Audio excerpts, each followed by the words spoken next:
Olá, pessoal. Vamos iniciando hoje mais um episódio do nosso podcast da Clínica Integrada Dr. Jonas Moura. Lembrando que o nosso podcast é um momento onde a gente consegue se aprofundar mais sobre determinados temas, a gente consegue esmiuçar um pouquinho mais, né, dar mais alguns detalhes.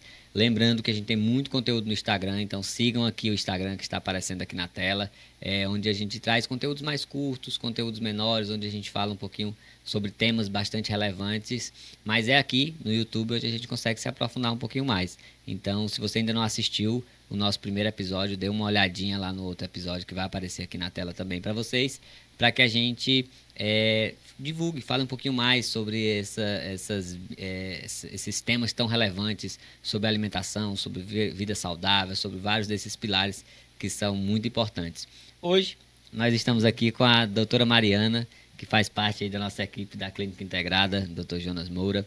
E vamos falar hoje sobre um tema muito importante, muito relevante e que cada vez mais a gente discute a necessidade de que seja um tema que muita gente tenha conhecimento, porque é algo bastante relevante e que nem todo mundo acaba entendendo um pouco sobre isso, reconhecendo, percebendo esses detalhes. E hoje a gente vai detalhar um pouquinho mais para que a gente compreenda um pouquinho mais sobre essa temática.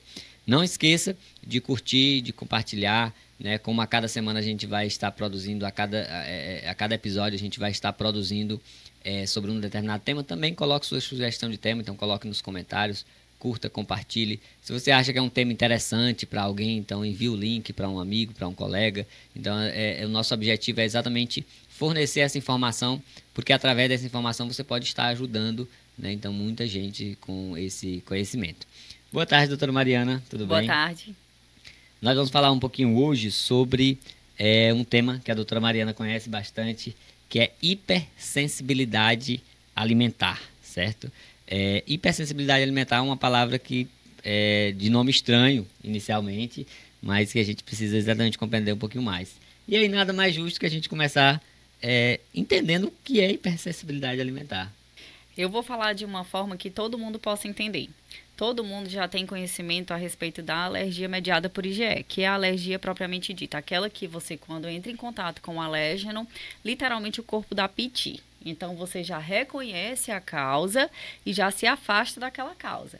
A hipersensibilidade alimentar, ela é um pouco mais difícil porque você não consegue lembrar de quem foi a causa, porque você vai comendo, vai tendo contato com o antígeno, o organismo vai dando o jeito no sistema de defesa e reparo e você não tem sintomas. Mas à medida que você não dá um descanso para esse sistema, é como se você tivesse um copinho e fosse enchendo esse copinho. Quando esse copinho transborda, você já não associa mais a causa e aí que vem os sintomas. E a gente pega esses sintomas através das queixas na clínica e a gente trata através de dieta de exclusão. Então, tanto aquela reação exagerada quando você consome um determinado alimento, que você produz toda aquela sintomatologia de reação alérgica. A exagerada normalmente é mediada por IgE. A retardada ou hipersensibilidade alimentar, ela também é mediada pelo sistema imunológico, mas IgG, não IgE. Então, ela não produz aquela reação exagerada, essa hipersensibilidade do dia a dia. Ela é difícil de ser, de encontrar a causa por causa disso. Porque ela não é na mesma hora. A mediada por IgE ela acontece segundos após o contato, até 8 horas depois, mas normalmente até 2 horas. Essa outra não, 3 dias depois, 16 dias depois ainda pode ter. Então, aquela reação alérgica alimentar que a gente conhece, que a gente ouve falar, que aparece às vezes coceira, vermelhidão, rubor, diarreia muito intensa, essa é a mediada por IgG. Edema de... IgE, perdão. Edema de glote, essa aqui a gente diz assim, brincando, deu piti, comeu e deu piti, comeu camarão, faltou morrer, foi parar no hospital. Essa que você consegue dar nome ao boi. Pronto, que é uma urgência essa é uma urgência.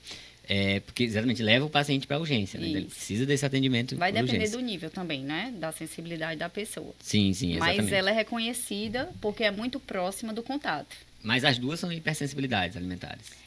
Essa é mediada por IgE, a primeira, e a segunda é mediada por IgG, que é como eu costumo explicar essa questão do copinho, que é para a pessoa entender, porque ela come e não reage.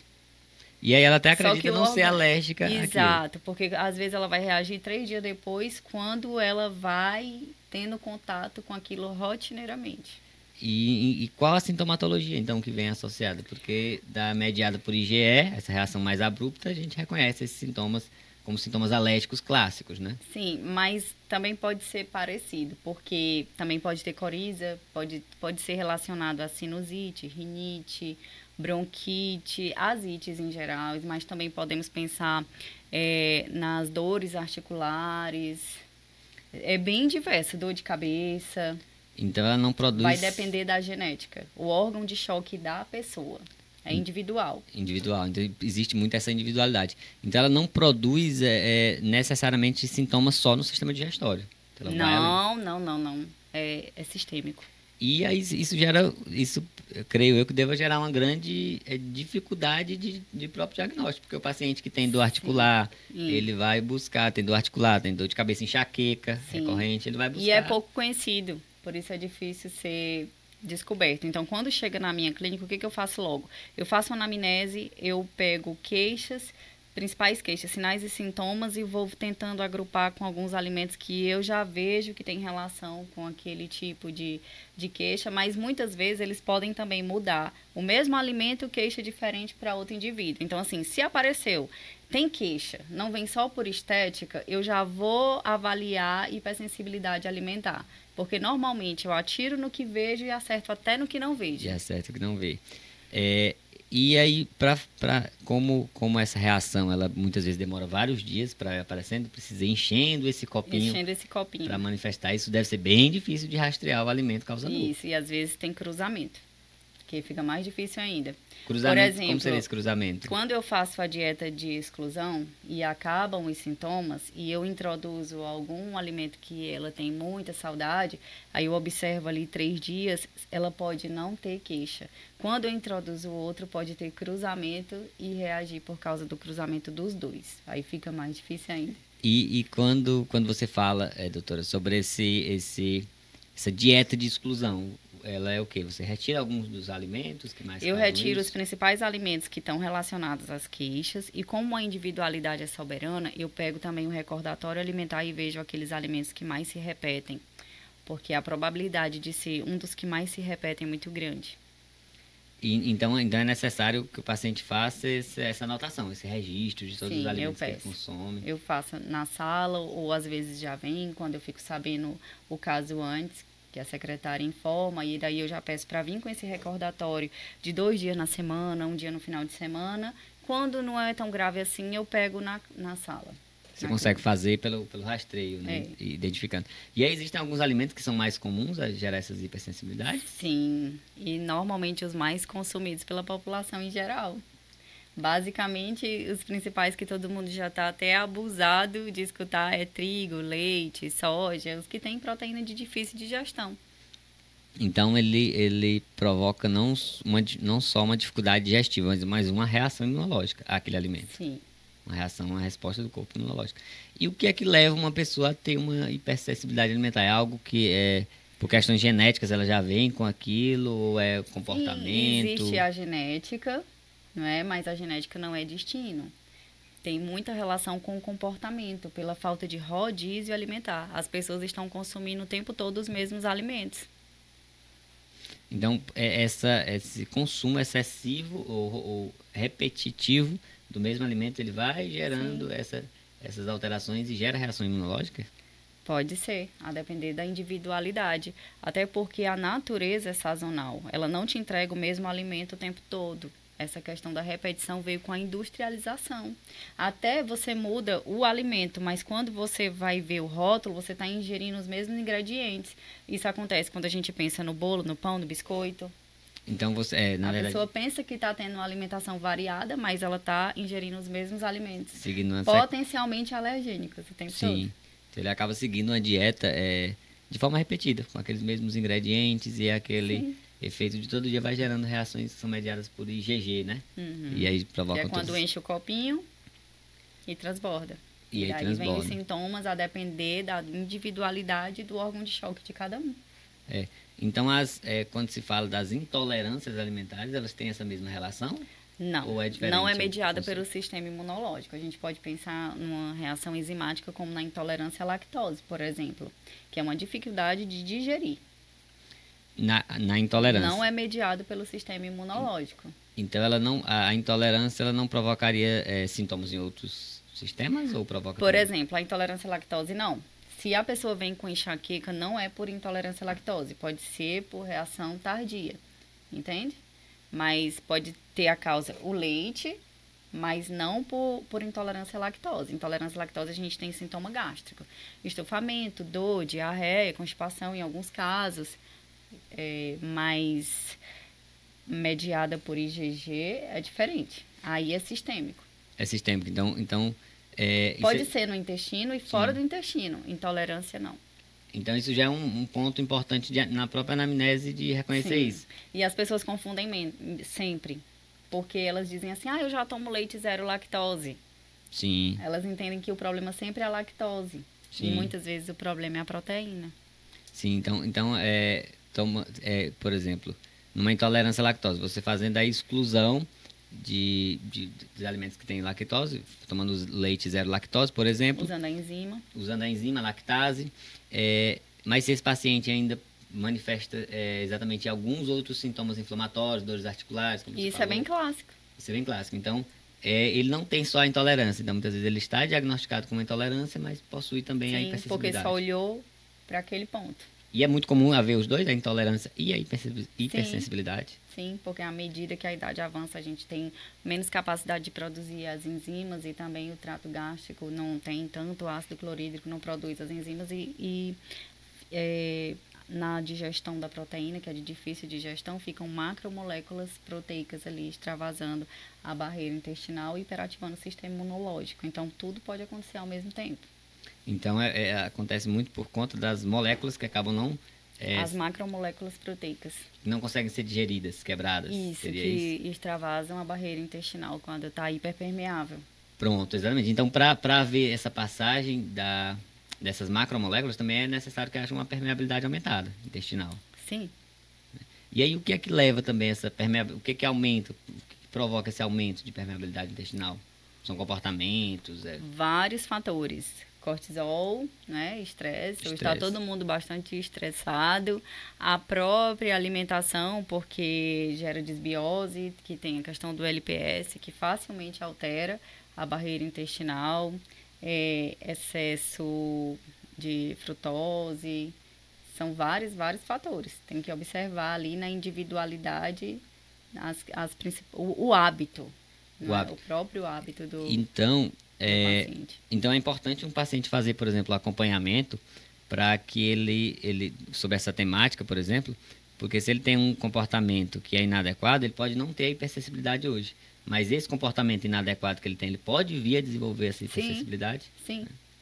E essa hipersensibilidade, como ele, por exemplo, o paciente, quem está nos ouvindo, ele conseguiria perceber uns sinais iniciais que pode ser sugestivo. É claro que é necessário de um acompanhamento profissional, é necessário uma anamnese muito detalhada para se identificar isso, mas o que eu poderia perceber, por exemplo, como sinal de alerta? Será que poderia fazer com que o paciente, por exemplo, verificasse, será se eu tenho uma hipersensibilidade?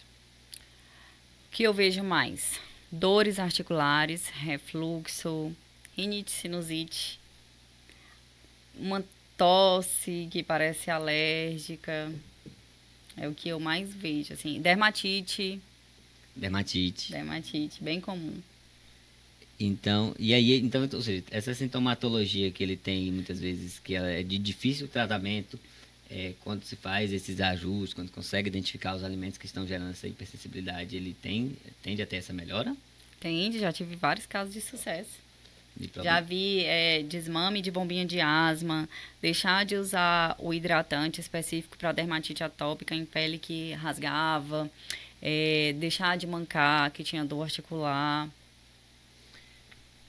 Então, ou seja, essa hipersensibilidade, ela é muito desencadeada por conta dessas macromoléculas que ultrapassam a barreira intestinal, né? E aí geram essa reação imunológica. Então, à medida que você vai fazendo esse ajuste na alimentação do paciente, vai tirando aqueles alimentos que podem ser os potenciais causadores dessa desbiose ou dessa perca Tolerância. da própria adesão celular nas paredes intestinais, a tendência também é que vá diminuindo essa permeabilidade intestinal?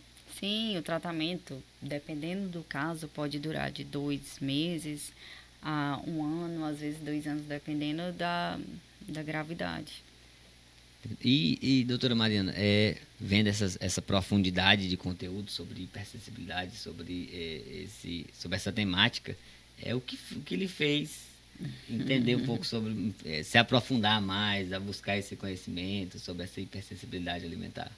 Então, eu fui norteada pelo amor, porque eu tive um filho, quando ele nasceu, ele realmente tinha várias sensibilidades alimentares e ele sofria muito porque ele acordava com dor, ele mal conseguia brincar, ele sonhava em correr e depois de um tratamento rigoroso, ele já fez capoeira, já fez natação, já fez futebol, ele faz hoje, tem liberdade para fazer tudo o que ele quer. Então, quando eu descobri esse universo, eu comecei a olhar para o lado e comecei a ver que isso era mais comum do que eu imaginava. E trouxe isso para a minha prática clínica. De todos esses fatores, de toda essa sintomatologia que vão além do sistema digestivo. Sim. Né? E aí, quais foram os que ganhos? Ninguém associa ao que a pessoa come. Ainda muitos problemas alérgicos acontecem isso, né? Então, é rotineiro que a gente encontre, de fato, esses problemas alérgicos, né? Então, as sinusites, as rinites de repetição e que muitas vezes o paciente faz diversos procedimentos, faz às vezes até procedimentos cirúrgicos de limpeza, né? E que depois de um certo tempo aquilo acaba retornando. Por quê? Porque o fator causal não foi alterado. E nesse caso como você fala do seu filho, com esses ajustes alimentares, né? Quais foram os ganhos que foram tendo? O meu filho chegou a um ponto de ter até um zumbido no ouvido. Então, ele melhorou na escola, ele passou a praticar esporte, a vida social dele hoje é outra, porque ele vivia basicamente doente. Eu acho que nos primeiros anos da escola, ele foi a criança que mais faltou à escola, porque era doença atrás de doença que, na verdade, não era doença. Era um processo inflamatório causado por alimentação errada para a individualidade dele. Então, essa alteração de hipersensibilidade, ela provoca, por exemplo, o aumento de muitos mediadores inflamatórios, né? Então, por isso que ela provoca essa sintomatologia tão diversa, né? E talvez isso dificulte ainda mais esse processo de identificação. Por quê? Porque o paciente aumenta essa quantidade de mediadores inflamatórios e aí isso vai desencadear exatamente diversas respostas no corpo, né? Como as dores articulares, como dores musculares, como as estereotipias também estão associadas, né? Sim, porque existem alimentos que são opioides e daí modulam o trânsito intestinal e quando atravessa a barreira hematoencefálica também se ligam a sítios em que se ligariam a opioides e passam a modular comportamento. Também tem relação com ansiedade, depressão, tudo pode estar correlacionado. E aí, no caso do paciente que tem a hipersensibilidade, então, além de ter todas essas reações de sintomas, esse paciente, ele continua tendo, por exemplo, uma boa absorção intestinal? Não, ele tem tudo alterado. Depois que trata, que a gente modula a hiperpermeabilidade intestinal, aí que essa pessoa volta a ter uma boa absorção. Então, é muito comum... Por isso que extravasam as macromoléculas proteicas que hiperativam o sistema imunológico. Então, é muito comum que o paciente tenha déficits nutricionais, não é? Sim. Quem tem hipersensibilidade. Não raramente tem ferritina baixa, anemia, B12 baixa, quase tudo baixo. E aí, nesse caso também, se ele antes de corrigir a hipersensibilidade, por exemplo, se você faz um mapeamento dessas deficiências e faz uma suplementação, mas, por exemplo, o paciente... Porque existe um protocolo de retirada, de ajustes na dieta para correção da hiperpermeabilidade. E aí, se o paciente diz, por exemplo, não, eu não quero mexer nesses alimentos aqui agora não, mas eu quero suplementar essa B12. Corre o risco dele gastar uns quilinhos de ouro em pó, porque o suplemento entra e sai pelo ralo. Ele não... O suplemento é o vento a favor de quem já sabe pedalar. Ele vai fazer muita diferença, mas para quem já está tomando todas as condutas. Exatamente, ou seja, isso é muito interessante. Porque, ou seja, o paciente ele acaba buscando, às vezes, um atendimento creio eu, não só pela hipersensibilidade, porque essa sintomatologia, muitas vezes, ele não, por não reconhecer o tema, ele não associa que aquilo possa ser algo da hipersensibilidade. E aí acaba muitas vezes procurando porque percebeu que fez um exame B12 estava baixo, às vezes uma deficiência de ferro, percebe às vezes com perca de massa muscular, mais emagrecido, e aí vai buscar um atendimento nutricional, muitas vezes tentando corrigir uma desnutrição. Então, né? aí ela tá baixa por quê? Não é? A gente tem que tentar ir na causa. Exatamente, ou seja, você vai suplementar, vai gastar e aí não vai ter o efeito esperado. E muitas vezes corrigindo a base, não, o suplemento se faz desnecessário. Quando corrige a base, ou diminui a dose necessária. Sim, porque você corrige, você melhora o poder de absorção. Sim. Né? E aí aumenta essa variedade alimentar do paciente também, né? E aí, então, nesses casos iniciais, quando o paciente está nesse estado mais agudo da doença, quando ele está com essa permeabilidade aumentada, essa dificuldade digestiva, nessas primeiras condutas, é importante muitas vezes que ele faça alguma suplementação também por outras vias que não sejam a via oral? Sim, por isso é importante. Aqui a gente tem parceria com o Dr. Jonas e daí a via parenteral é perfeita, porque daí tudo que entra já vai funcionando, não vai perder nadinha, a gente vê o resultado ali basicamente imediatamente. Pessoas que chegam com fadiga, sem energia, entra uma, faz o soro e sai outra pessoa.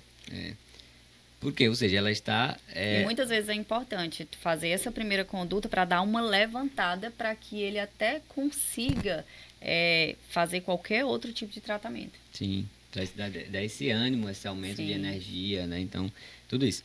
É uma fala muito interessante que eu, por vezes, ouço várias vezes a doutora Mariana falando, que muitas vezes na clínica, como a gente faz muitas essas soroterapias, né? Então, o doutor Jonas, ele... quando há necessidade do paciente que tem essas questões de hipersensibilidade, má absorção, síndromes desabsorvitivas, e aí faz essa suplementação de medicação por via intramuscular, endovenosa, né? E aí, na verdade, a gente faz essa suplementação. E uma frase que eu gosto da doutora Mariana, que ela fala muito para os pacientes, para exatamente eles reconhecerem, perceberem isso, que aquilo ali é um tratamento ali provisório, no sentido de que ele vai ajudar a restabelecer esses níveis de nutrientes, de vitaminas, de minerais, mas que ele está ali como algo sintomático, mas ele precisa corrigir a causa disso tudo. Vai dar o suporte para ele fazer o que é necessário. E aí a frase que eu gosto muito da doutora Mariana é que ela sempre fala ao final para os pacientes, quando ela pede para o paciente e vai rastreando com o paciente o ganho que ele teve, a melhora. E aí ela fala isso para o paciente, pois perceba que você não tomou nenhum medicamento. Tudo foi nutriente, Tudo isso foi vem do alimento.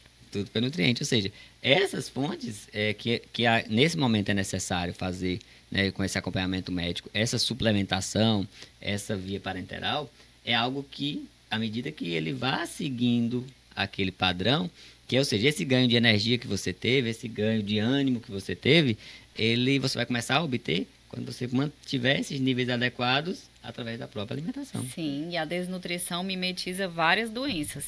Não que elas não existam e não que elas não estejam como base, mas quando você nutre, muitas vezes você reverte muitas queixas importantes. Tem um exemplo aqui, mudando um pouquinho o curso da conversa, de um paciente com ela, que veio com diagnóstico de São Paulo. Ele chegou de cadeira de rodas, ele usava a muleta apenas para dar suporte a uma perna, para levantar de uma cadeira para outra, e foi feita uma soroterapia aqui com base nos nutrientes que estavam bem baixos, e no final do tratamento ele saiu andando e voltou no outro dia para a clínica andando. Não que o diagnóstico tenha sido desfeito, mas era algo funcional. Sim. Por quê? Porque na própria esclerose lateral amiotrófica, ela vai provocando aquela fadiga muscular, fadiga mitocondrial. Então, até para ver a contração muscular, é necessário que eu tenha um mínimo de nutrientes ali, e de como minerais. ele é meu paciente, uma das principais queixas eram gástricas. E eu percebi que ele não estava absorvendo direito. Ou seja, às vezes, nessa patologia, às vezes até essa perca funcional do paciente, ela acelera, porque a doença já provoca isso por questões neuronais, mas ela se acelera por causa da questão nutricional. O paciente começa a ter várias deficiências, e aí até aquela força muscular que ele não tinha, e ele consegue ter. Isso, e aquilo foi um resultado surpreendente, foi fantástico, inesperado, ninguém esperava isso. E aí foi uma das frases que a doutora também disse para ele ao final isso. Então, observe que você tomou nutrientes, você consumiu nutrientes. Ninguém deu remédio para ele aqui. Ou seja, se ele busca manter esse nível de energia adequado, né? Então, ele deve buscar esses nutrientes. E aí não só na parenteral, mas através da alimentação, através dessa necessidade de correção, de ajustes alimentares, né? Então, tudo isso ele forma um arcabouço de possibilidades onde a gente consegue perceber essa necessidade, e aquele paciente que consegue fazer uma suplementação, ele tem um ganho de energia, mas que com o padrão alimentar ele consegue manter esse nível adequado de determinados nutrientes. Esses pacientes com hipersensibilidade, doutora, a tendência é que ele comece com alguma hipersensibilidade e que isso vá cada vez mais ampliando, né? Sim. Então, ou seja, se ele tem uma hipersensibilidade a um alimento, quando ele acha que, por exemplo, pode ter uma causa inicial, uma hipersensibilidade ao alimento, mas depois daquela hipersensibilidade não tratada, que consequências para outros alimentos isso pode ter, né? Então, com o sistema imunológico hiperativo e com essa hiperpermeabilidade alterada, várias outras macromoléculas proteicas podem extravasar, assim como fragmentos microbianos, e isso vai repercutindo ao longo do sistema. Então, é comum esse paciente que chegue, ele consumindo, por exemplo, ele tem uma hipersensibilidade ao trigo, ao glúten, e aí ele começa a alterar essa permeabilidade. Mas, ou seja, ele nesses primeiros anos, com o copinho estava cheio. Especificamente, a gliadina tem um receptor de uma célula intestinal que tem afinidade pela gliadina. Quando se liga a gliadina a esse receptor CXCR3, libera a zonulina, que é o que a gente chama de porteira. Porque as células, elas estão próximas, mas elas não estão ligadas. E ela tem como se fosse uma porteira. A gliadina tem o poder de liberar essa porteira, e isso altera. Então, assim, na minha prática, eu costumo não tratar ninguém antes de tirar o glúten, porque enquanto tem glúten entrando, tem essa afinidade, tem essa liberação. A barreira vai estar hiperpermeável. Por conta do glúten. Isso. Abrindo porta para várias outras. E isso é algo que cada vez mais acontece? Isso é fisiológico, não adianta negar. E que o paciente hoje, ele quer um tratamento, na verdade, buscar uma solução para aquele problema que ele tem, e ele quer entender um pouco desse processo também. Então, até essa explicação de por que acontece essa permeabilidade, esse aumento de permeabilidade, ela é interessante porque isso vai mostrando para o paciente, enquanto você não retirar isso... Que normalmente eles chegam dizendo, eu não sou alérgico, já fiz o teste. Eu não sou celíaco, fiz o teste. Mas é por outra via. Sim. E isso está publicado em artigo científico. Então, é muito comum esse paciente que chega, por exemplo, por conta do glúten, ele tem essa hipersensibilidade, e a hipersensibilidade ele não consegue consumir um determinado tipo de alimento, né? E aí, que alimentos eles começam a... Tem algum grupo de alimento específico, por exemplo, onde eles começam a manifestar essas intolerâncias quando consomem aquele alimento? Por exemplo, aumentou a permeabilidade, o que faz com que ele tenha mais desses sintomas? Existe algum grupo específico? Os mais clássicos, até pela alergia mediada por IgE. Os mais clássicos. Frutos do mar, trigo, leite, soja, amendoim, por ter proteínas de difícil digestão. E tem casos de paciente, por exemplo, que sem tratar a hipersensibilidade, tirou trigo, ele acaba tirando esses outros alimentos, mas ele ainda continua, se ele continua com essa hiperpermeabilidade, se ele tem como ele vai reagindo a outros alimentos, às vezes alimentos naturais, como frutas, porque daí também favorece desbiose, daí começa a fermentação, tem que pensar em food maps, é como se tivesse um sistema de amplificação de problema dentro do trato gastrointestinal. A pessoa não nasce com aquele problema, ela nasce comendo tudo, de repente ela não consegue comer mais nada, isso é notável na clínica, daí a gente vai corrigindo, porque também não é só retirar, chega muitas pessoas dizendo assim, mas eu já tirei o trigo, já tirei o leite, já tirei isso e não resolveu nada, que não é só tirar, tem que reparar também, e tem que corrigir a microbiota também, então depois que o problema começa, não é mais só retirar. No início a retirada... Por isso que é de 2 meses a 1 ano e dependendo do caso, 2 anos. Então, no início, a retirada, ela consegue só a retirada ser suficiente porque o dano é menor. Sim. Seria isso? Sim. E aí depois... Em alguns casos, sim. Mas é muito difícil a pessoa chegar nessa fase. E esse diagnóstico, ele é muito clínico, assim, na verdade, essa identificação do problema. Ou tem exame específico que Existem ajuda? exames, existem painéis de IgG, mas particularmente eu nem preciso, porque a clínica é soberana e você pode reagir a um alimento que não está no painel, entende? Então eu prefiro fazer por análise de sinais, sintomas e pegar o recordatório. Esse painel alimentar é aquele que vê a sensibilidade de vários alimentos? Seria esse? Ou Sim, por IgG. por IgG? Né? São exames sanguíneos. Tem da Lemos. Sim. Tem um painel da Lemos. Que você consegue verificar isso também. Mas, ou seja, a clínica pelo rastreio clínico. E eu prefiro. É. Até porque chega reagindo a vários alimentos, mas não necessariamente você vai ter problemas a todos esses alimentos. É como eu disse, você nasce basicamente comendo tudo, de repente começa com um problema com outro. Então, quando começa a sensibilizar demais, vai dar muita coisa, a pessoa vai quase não poder comer mais nada. Se eu for retirar tudo, vai ficar nada. Então, eu tiro o principal e o que mais se repete. E é bem interessante esse perfil que a gente vê de pacientes que eles acabam cada vez tendo uma dieta mais restrita. Por exemplo, quando ele ainda não faz esse acompanhamento profissional... Só vai retirando. Porque começa a sensibilizar a outro, retira. A outro, retira. A outro, retira. Pessoal, não esqueçam de estar clicando aqui no gostei, se você estiver gostando dessa nossa conversa. Se você acha um tema interessante, então, se você reconhece algum paciente que muitas vezes não se atentou para isso, para esse cuidado com a alimentação, para essa preocupação alimentar, então envie, né? Clique aqui nessa setinha, envie o link para um colega, copie o link, né? Mande no WhatsApp para um amigo, para alguém que você acha que vai ser interessante, né? Interessante ouvir falar um pouquinho sobre esse tema. Não esqueça de se inscrever aqui no nosso canal também, para que você fique sempre recebendo essas notícias, né? Recebendo esses podcasts, sempre que a gente for colocar um episódio no ar, dê uma olhadinha nos nossos outros episódios também, porque tem muito conteúdo interessante. Lá no nosso Instagram também existem muitos conteúdos, então dê uma olhadinha lá, né? @Clínica Integrada Dr. Jonas Moura, né? Que vai estar aparecendo aqui na tela também, para que você veja muito conteúdo falando sobre esses diversos temas, né?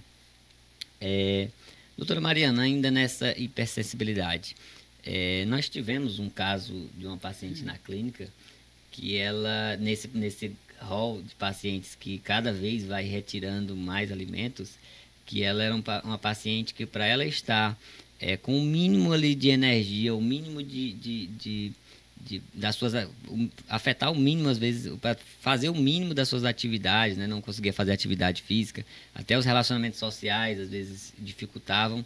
Ela tinha que comer uma dieta muito restrita, então ela basicamente comia o mesmo alimento no café, almoço e janta, porque ela foi nesse processo. Ela é uma dessas pacientes que passaram por esse processo de perceber Comia isso. tudo na infância, de repente tinha uma reação gástrica, não valorizava, aí um tempo espaçado tinha outra, não prestava atenção, depois outra, de repente começou a sensibilizar tudo, chegou lá, eu lembro desse caso, comendo 12, 13 alimentos.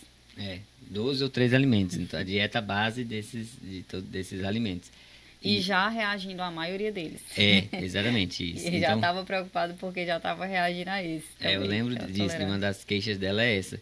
Porque ela já tinha cada vez mais, pessoal, ela tirava um alimento, então tinha uma hipersensibilidade. Ela, então já não posso mais comer isso. E se eu comia, já não posso mais comer isso. O que é que eu vou comer? Por quê? Porque cada vez, por essa hipersensibilidade, ela acabava retirando. Dificuldade de digerir as proteínas, a macromolécula extravasa, o sistema imunológico marca, viaja na corrente sanguínea e vai causando sintoma.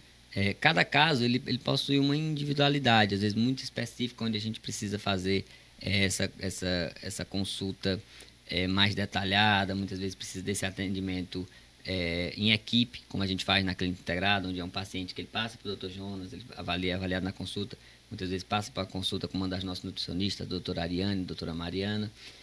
Então, cada caso, pessoal, ele sempre tem a sua individualidade, ele sempre tem a sua particularidade. Então, os casos clínicos que a gente compartilha, eles servem de exemplo, mas ele nunca...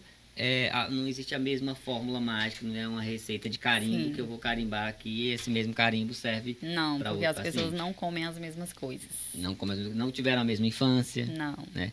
Mas aí, não tomaram os mesmos remédios. Sim, mas aí nesse caso em específico dessa paciente que tem essa hipersensibilidade, Nesses primeiros atendimentos, o que foi que fez com que você, nessa sintomatologia inicial, digamos assim, nesses primeiros contatos que você teve com a paciente, o que fez você perceber, que pudesse se tratar de um caso de hipersensibilidade? O fato de já ter ido a vários médicos e não ter diagnóstico de doença nenhuma, mas não conseguir mais ter uma vida social e não trabalhar, não ter mais relação com família, com amigo, não podia mais sair de casa de tanto desconforto e não tinha diagnóstico de nada. Já tinha passado por vários profissionais de diversas áreas, feitos diversos exames sanguíneos de imagem e nada, não. Mas nesses exames que essa paciente fazia, detectava muitas deficiências nutricionais, creio eu? Sim, muitas deficiências nutricionais. Valores abaixo do mínimo, metade abaixo do mínimo. Zinco, ácido fólico, metade abaixo do mínimo, que eu olhava e não sabia nem como é que ela estava realmente caminhando ainda. Com aqueles valores, né? Esses exames laboratoriais de doença celíaca, de intolerância à lactose, eles também eram reativos ou por... Não. Não apareciam? Não. Porque ela não tinha intolerância, tem a hipersensibilidade. Teve um período que ela deu SIBO, veio com diagnóstico de SIBO e intolerância à frutose. Falando pro pessoal o que é o SIBO. Supercrescimento bacteriano, e que normalmente ele é tratado, o padrão ouro é o tratamento com antibiótico terapia, mas ela não tinha coragem de fazer esse tratamento. Ela já veio de outros profissionais e relatou que não tinha coragem, porque ela reagia muito a alimento e a medicamento, nem pensar, ela tinha muito medo. Mas a gente conseguiu reverter isso através de tinturas, fitoterapia e a mudança alimentar. Hoje ela tem uma alimentação mais diversa que a maioria das pessoas que nunca nem tiveram sensibilidade. Certo que ela ainda tem algumas queixas, mas ela estava há 17 anos nessa condição. Então, com certeza o processo dela vai ser um pouco mais lento. Mas hoje ela trabalha, depois de 17 anos ela fez uma viagem. Hoje ela consegue ir a um restaurante, consegue confraternizar e voltou a fazer atividade física, porque ela não tinha energia nem para fazer atividade física, nem para trabalhar. Então mudou a realidade dela. Porque se fala muito isso, da relação da atividade física e a importância até da importância digestiva, né, nesse sistema nervoso sistema nervoso entérico, que a atividade física exerce muita influência também. Só que como que você pede para um paciente fazer atividade física que tem naquela a ferritina condição de um dígito, um paciente então, que tem... Né? Que é muito comum, ferritina de um dígito lá na clínica. Então, esses casos eles são interessantes porque exatamente começa com uma hipersensibilidade e começam a surgir outras questões, como é o caso do SIBO, né, que a doutora Mariana falou, onde essa paciente começa por haver uma alteração naquele microambiente ali, você deixa um ambiente às vezes mais favorável a esse crescimento bacteriano, né? E é importante entender também que a pessoa que tem a possibilidade de fazer o tratamento com o antibiótico, se ela não mudar o estilo de vida, ela vai dar a mesma causa e vai voltar ao mesmo problema. Porque, ou seja, a antibiótico terapia, ela corrige o supercrescimento, mas se aquele ambiente continua propício a isso, então, né, depois de um tempo, ela pode vir a ter isso novamente. E é interessante essa hipersensibilidade, né, e essa paciente é uma das queixas dela também, que o paciente começa a reagir até à própria medicação. Então, é uma paciente que ela tem, por exemplo, por ter muitos problemas digestivos, é muito comum em alguns profissionais que ela foi, que pedissem, por exemplo, a colonoscopia. E aí eu lembro que quando pediam a colonoscopia, ela já ficava aterrorizada. Por quê? Porque ela é uma paciente que já tem vários problemas e para fazer uma colonoscopia tem toda uma preparação, tem que tomar substâncias que aceleram o trânsito intestinal, que fazem essa limpeza de trânsito intestinal. E aí, ou seja, isso para quem tem uma hipersensibilidade digestiva, para quem ela tinha muitas queixas de dores abdominais. Incapacitante. Dores incapacitantes. E assim, eu percebo que à medida que a gente ia introduzindo, a dificuldade era tamanha que eu tinha que introduzir com 1/4 da dose de segurança. Existia uma dose de segurança, eu tinha que introduzir 1/4. Era quase como se fosse homeopatia alimentar. porque com ela não tinha condição. O organismo dela tinha que reaprender a aceitar aquele alimento, porque estava com tanto tempo que ela não conseguia comer nada, que ela tinha reações exageradas a praticamente tudo. Então, o alimento que ela comia, ela já tinha essa reação de hipersensibilidade. Eu me recordo também que até, às vezes, o corante de alguma cápsula, o corante de alguma coisa, ela tinha... Sim, corante de cápsula, muito comum. Todas as cápsulas dela tem que pedir que seja transparente. Uma vez ela pediu, a farmácia não obedeceu, e daí ela passou mal, chegou dizendo que era com a suplementação. Eu fui conferir como com a suplementação, que eu já estava habituada a essa suplementação. Quando eu fui olhar, pedi para ver a cápsula tinha vindo com corante. E aí, doutora, quando esse passo inicial, então, se observa na clínica desse paciente, quais foram os primeiros passos iniciais ali que você achou essenciais, né? Que você adotou nessa conduta específica nessa paciente?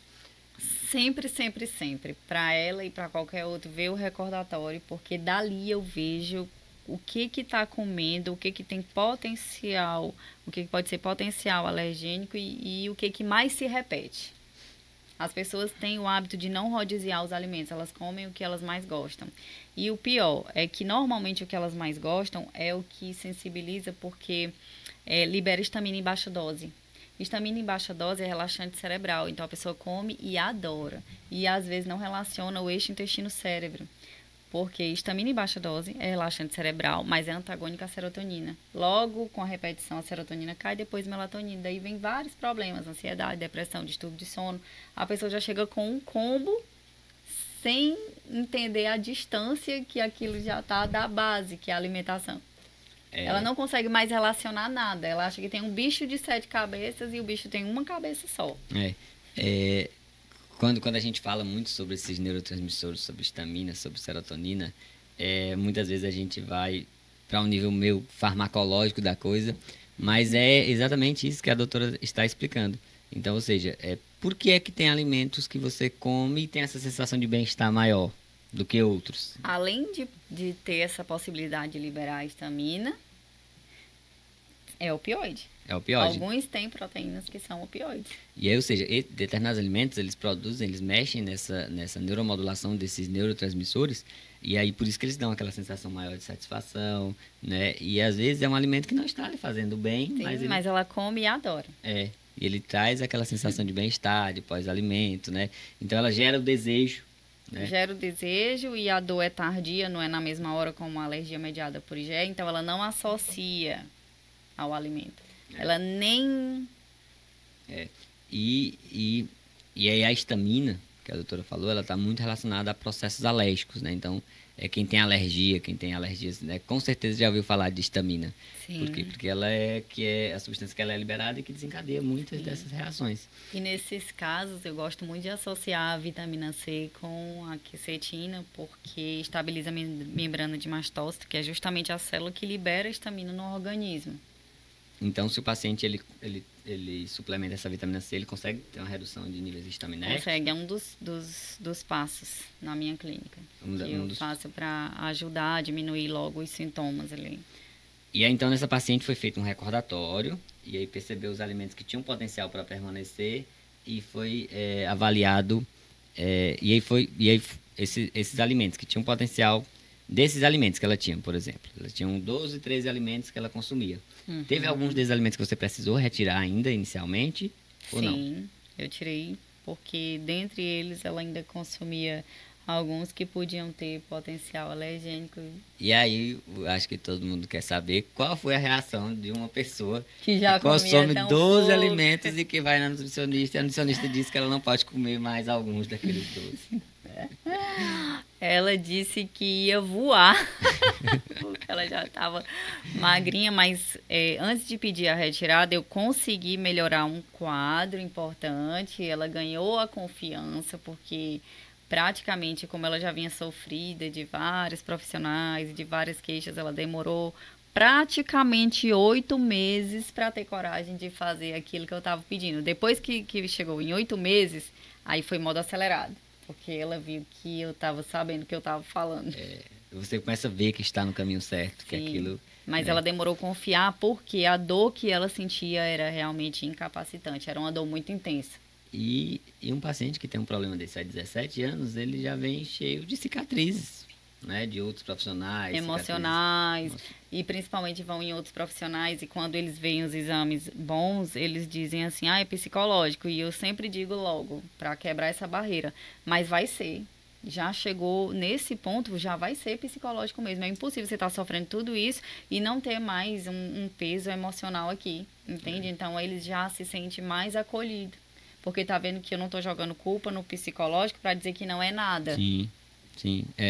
Porque às vezes exatamente essa identificação, esse rótulo de aquilo é psicológico, ele já serve para não tem nada Afastar. físico ali, O não tem nada profissional não sabe o que fisiológico. fazer, diz que é psicológico, a pessoa vai para casa e continua. É. E aí, ou seja, na verdade ela tem um fator psicológico sim, mas ele é provocado por Sim. esses anos de dificuldade, De às dor vezes, de dor, intensa. de uma sensação muitas vezes de impotência, de não saber o que fazer, de insegurança, né? Então por isso que é um tratamento lento, porque é necessário que há um vínculo e quando a gente observa, por exemplo, a relação da Mariana com essa paciente, a gente observa que criou-se um vínculo de confiança muito forte, né? Então, um fato marcante que aconteceu recente com essa paciente foi a viagem, que essa paciente, ela dizia que ela não tinha coragem de sair de Teresina, porque ela tinha medo de estar longe da clínica do Dr. Jonas, né? Então, não queria estar... Quando o doutor Jonas ia viajar já era um problema. Ela queria saber quando ia e quando voltava. E quando ela me conheceu, foi outro problema, porque ela queria saber quando eu ia e quando voltava. E para ela viajar, então, a psicóloga que acompanhava há muito tempo não acreditou que ela ia viajar. Exatamente. Por quê? Porque naturalmente o paciente ele desenvolve essas inseguranças, que é esse fator que é já psicológico, não tem como não ser psicológico mais. Ou seja, de se em casa, num ambiente controlado, ela por hora ou outra aparecem esses sinais e sintomas. Então imagina fora de um ambiente controlado, fora de casa, que eu não vou ter o controle sobre tudo, sobre a alimentação, sobre o preparo, sobre os ingredientes. Não pode tomar remédio. Não pode tomar remédio, estou longe, e aí eu vou buscar quem? Então isso gera essa insegurança. Então, nesse caso específico, é um tratamento de longo prazo. Foi um tratamento de vários meses, né, de acompanhamento. Ainda hoje. E aí, trouxeram esses vários ganhos. Então, a viagem foi um ponto marcante. Mas a viagem ela já foi um bônus ali, depois que a paciente percebeu que aquilo que havia havido esse ganho, né, de saúde para ela. Mas o que fez também, às vezes, na sua visão e na visão da paciente, o que fez, às vezes, você perceber que estava no caminho certo, ou o que você acha que fez, o que ela teve, o que ela conseguiu fazer, porque às vezes o paciente relata isso, eu consegui fazer isso, uma coisa que eu não fazia, eu consegui comer isso, eu consegui... Houve algum ponto marcante, assim, onde você percebeu, onde o paciente percebeu que... Primeiro, meu filho foi meu laboratório. Depois, que eu tinha várias questões e eu não imaginava. Na mesma dieta que eu fiz com ele, eu fiz comigo e percebi aquilo que eu disse. Atirei no que vi, acertei no que não vi. E depois, quando eu estava na faculdade ainda, eu montei um grupo lá e pratiquei isso. E eu vi o resultado de várias pessoas. Então, quando eu fui atuar na clínica, realmente, eu já tinha uma segurança do que eu estava fazendo, porque eu já tinha visto aquilo, sentido aquilo. Então, quando eu fui fazer com a Marília, eu já tinha certeza do começo. Eu não sabia o que ia ser no meio, como é que ia dar certo, o tempo, a velocidade, mas eu sabia o ponto de partida. Sabia o caminho. E à medida que eu vinha tendo uma resposta, eu tinha noção do que eu ia fazer dentro da nutrição e da fitoterapia. E até esses ajustes, eles de usar um quarto da dose. Sim, isso não está em literatura nenhuma. Isso é muito de não, sensibilidade. Isso foi eu com ela ali. Sim, de sensibilidade. Até para ir ganhando essa confiança do paciente. Então, vamos tentar, mas vamos tentar então com a dose menor. Então, isso vai trazendo esse ganho. Ela não cabe em protocolo nenhum. Ela não cabe em protocolo de Low Food Maps, ela não cabe em protocolo de intolerância à histamina. Então, assim, teve que ser uma coisa ali feita para ela. Então, bem específico. Então, por isso, pessoal, que a gente sempre enfatiza. Toda vez que a gente compartilha um caso clínico, que a gente fala sobre esses pacientes, o objetivo não é de prometer um resultado. Por quê? Porque eu não posso prometer um resultado de que esse paciente tem essa hipersensibilidade, chegou um paciente B que tem também a hipersensibilidade de que eu vou ter, de que vai seguir exatamente o mesmo protocolo. Não, porque o protocolo ele é adaptado, existe essas diretrizes que você segue, existe o que você tem de conhecimento, que você reconhece, desses sinais e sintomas do que você ajusta, mas você precisa sempre reconhecer, porque o alimento que causa a dor da hipersensibilidade de um paciente, ele não é o da outra. O que ela se alimenta diariamente, ou essa restrição de alimentos que ele fez de um paciente é diferente da outra. Os próprios fatores psicológicos, as cicatrizes desse processo de tratamento, eles são diferentes. Então, é sempre necessário a gente reforçar isso, da individualidade. Então, por isso que é necessário um acompanhamento. E aí, por isso que a gente busca muito fazer esse acompanhamento com toda a equipe, né, da clínica, então, onde o paciente ele é avaliado pelo Dr. Jonas, então existe o acompanhamento médico, existe quando ele percebe essa necessidade de suplementação nutricional, existe muita troca de informações entre os profissionais. Sim. Então, onde você na anamnese rastreou uma coisa ou percebe, né, então, ou tem quer uma sugestão sobre aquilo, ou que, numa visão Sim, médica. Muitas vezes eu subo e desço na sala dele, volto e discuto. Então,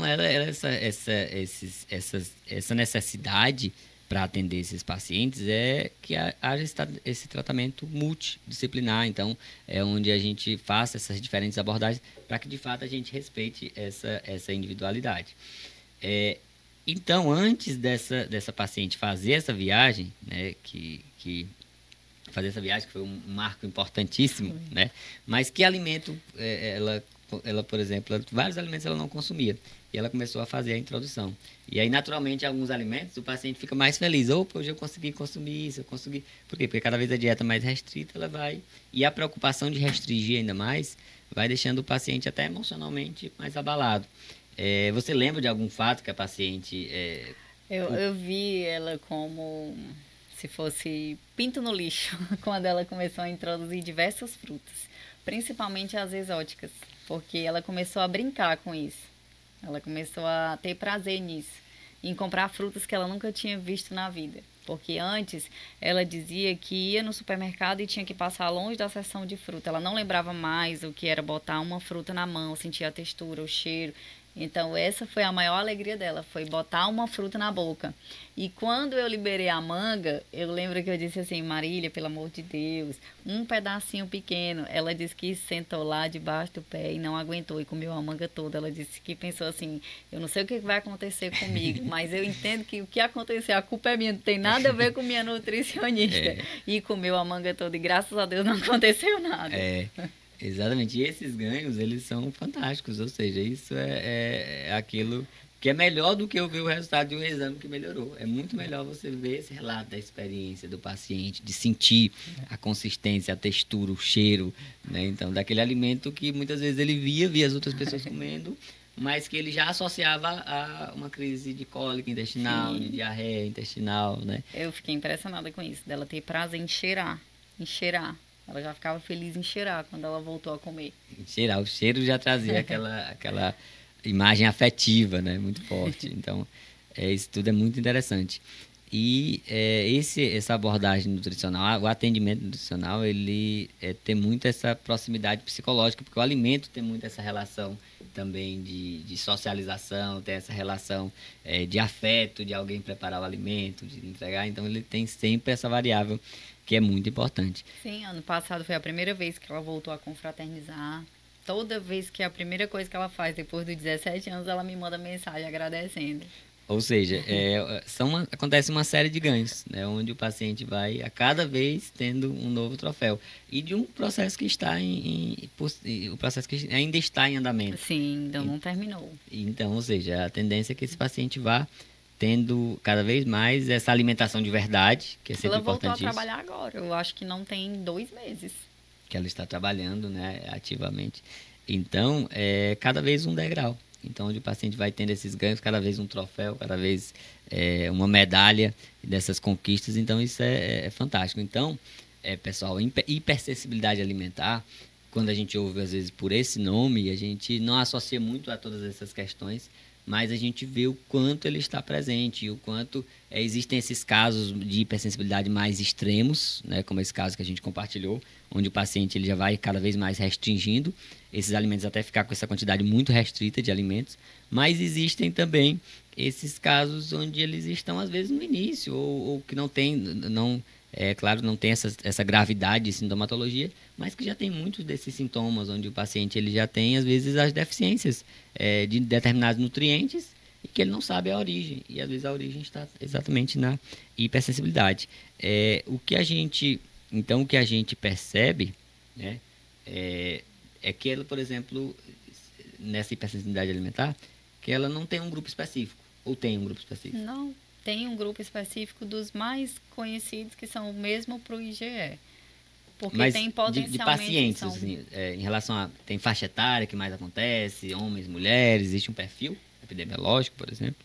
A cada dia a gente vê começar mais cedo, talvez porque o problema começa na sensibilização de IgG a partir da mãe, né? Porque IgG...